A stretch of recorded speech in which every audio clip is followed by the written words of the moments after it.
Hi Montana, day 86.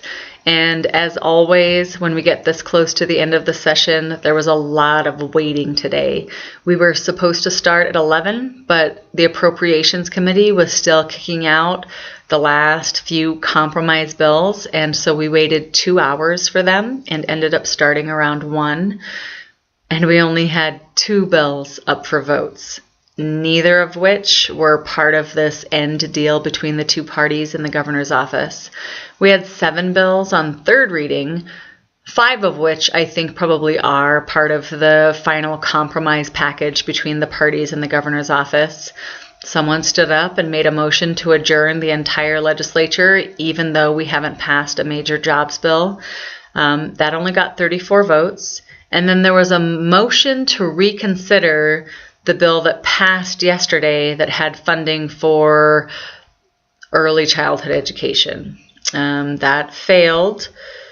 We came back at 3:30 in the afternoon, and the Republicans caucused for 45 minutes while the rest of us waited around. And really what they were doing was trying to whip votes against the jobs bill.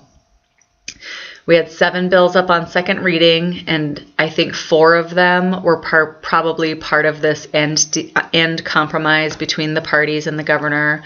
2 of them were major funding bills.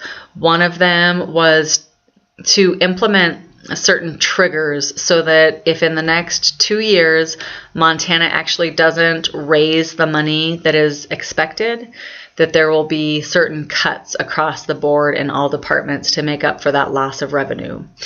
It's an ugly compromise, and I held my nose and voted yes for it because it's a compromise. I really, really want to get a jobs bill passed for the state of Montana. So the other bill that was up was a jobs bill that has projects all across the state of Montana, including a veterans home in Butte, quality schools grants, Romney Hall, which Bozeman has wanted for years, all kinds of important projects. One Republican made a joke of the entire jobs bill by bringing a joke amendment to put a retractable roof on the stadium in Missoula. That jobs bill got 63 votes. In order to pass tomorrow on third reading, it needs 67. So I don't know if we'll be able to get 4 more votes or not. But if we're going to have a Montana jobs and infrastructure package, we need 4 more Republicans to support this. We recessed. We came back at 6 for just 2 more governor's amendments to bills. And then on third reading, the majority party doubled down, took another vote to put more money in Montana politics.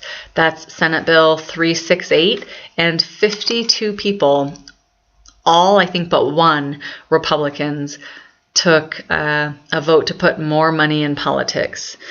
So tomorrow, we're going to go in at 8 in the morning. We're going to have a bill for rural water projects, a jobs bill for rural Montana on second reading, and then this major jobs and infrastructure bill on third reading. And we might be able to get both of those things passed all the way through the system tomorrow and adjourn, but I can't tell if that's really going to happen or not. I'll let you know. See you tomorrow.